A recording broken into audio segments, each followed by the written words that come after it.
This is Norman Kissinger from Redeeming the Time Brothers Ministries, and I wanted to bring you another biography of important Christians for us, and coming from the book by Warren Wiersbe of Victorious Christians You Should Know.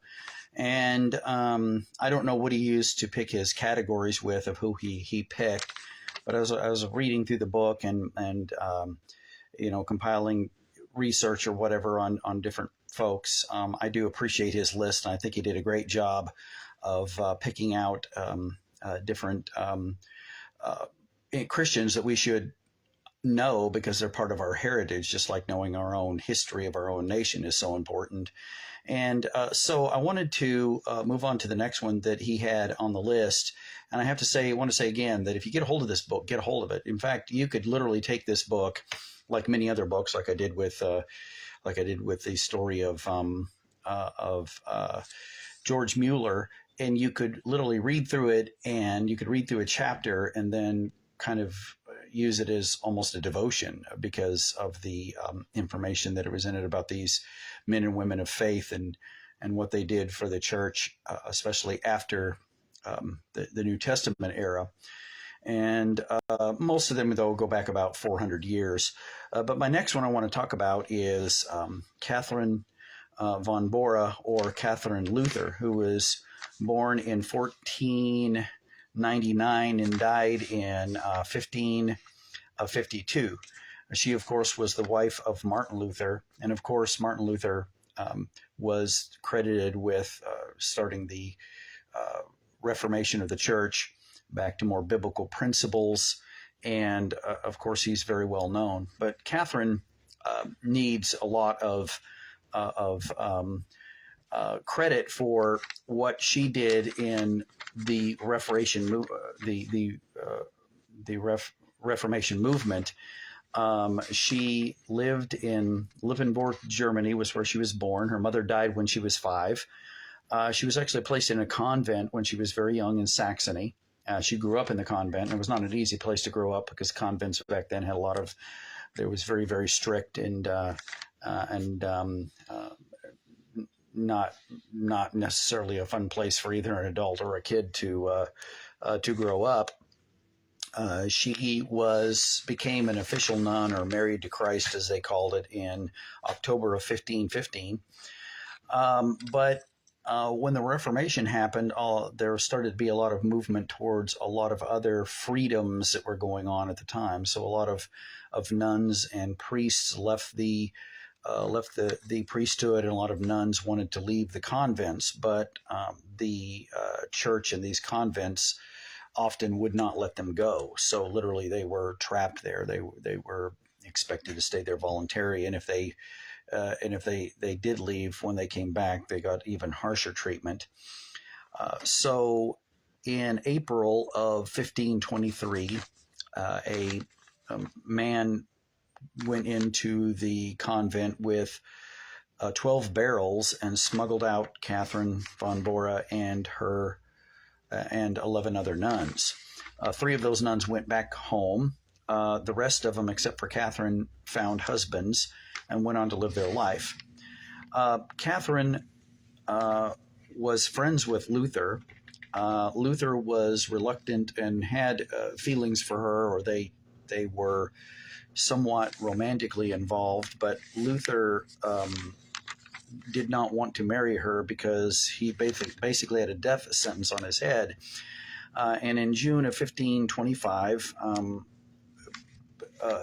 basically Luther and her got married. Now, she basically told Luther that if he was willing to, she actually liked another man, and he married someone else. So Katherine let Luther know that if he was willing to marry her, that she would accept. And so Luther finally gave in to his misgivings over the fact that he was basically a marked man and had the death sentence on his head, and he married her in 1525.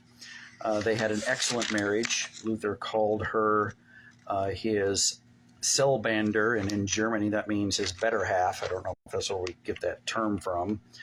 She was actually a very good nurse. She had 6 children, although most, I think at least half of them did not live into adulthood.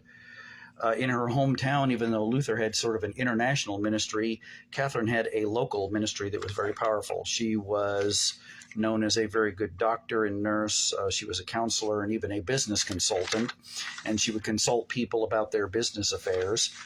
She was highly respected for her spiritual advice. In fact, the book Table Talk by Martin Luther, which is a very popular book, even still today, a lot of the credit has to go to Catherine for that book and her instigating some of those talks, and her support of that had a lot to do with the success of that, as well as all of Luther's success. Several of their kids, as I said, died early. Martin Luther and her both later on in life got sick at different times. Both of them almost died at different times. They nursed each other back to health. But Martin Luther finally died on February 18th of 1546, and Catherine actually went on to carry on ministry work, but the persecution and some of the other political unrest that was going on meant that she had to flee Wittenberg, where they were living, and as she was fleeing out of the town with her surviving children, she accidentally fell out of a wagon because the wagon tipped a little bit. She fell into a ditch of ice cold water, and both her injuries and possibly pneumonia, she succumbed to that and died in 1552, December of 1552. The takeaway from this one is several things. Is that Warren Wiersbe in his book recommended that the pastors' wives ought to receive a special day to remember them, and he recommended either her birth or death for that as a special day to remember all the hard work that pastors' wives do. And I remember that when I was taking counseling, that a counselor told me at the college I was going to that he said, Norm, you're called to the ministry, but your wife isn't.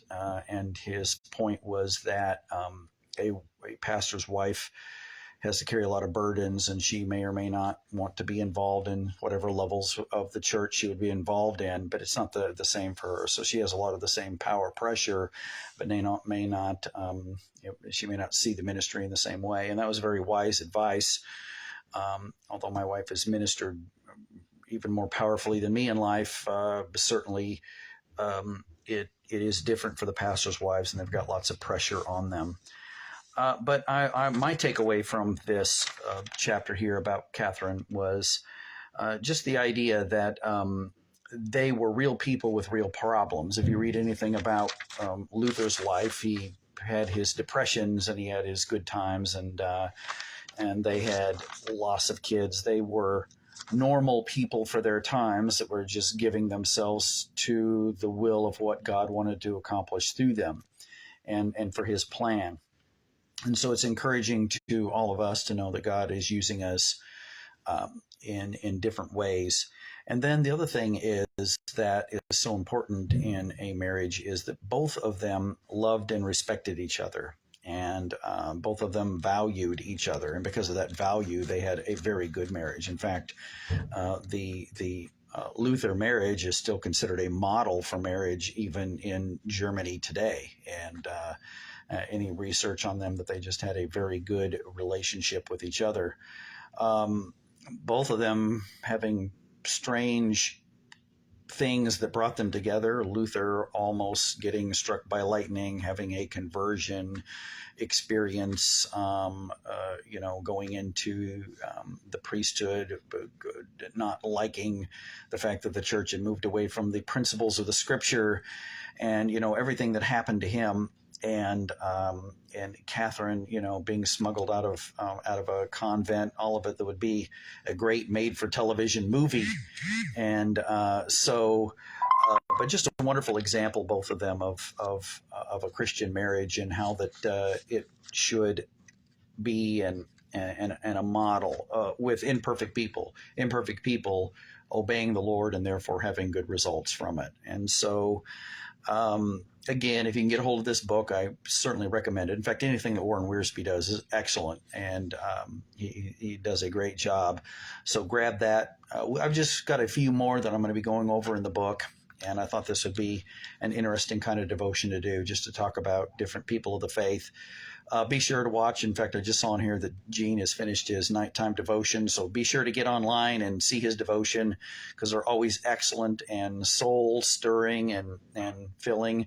And God bless you. I hope you have a good week this week. And may God take you through the rest of the winter and into a wonderful spring.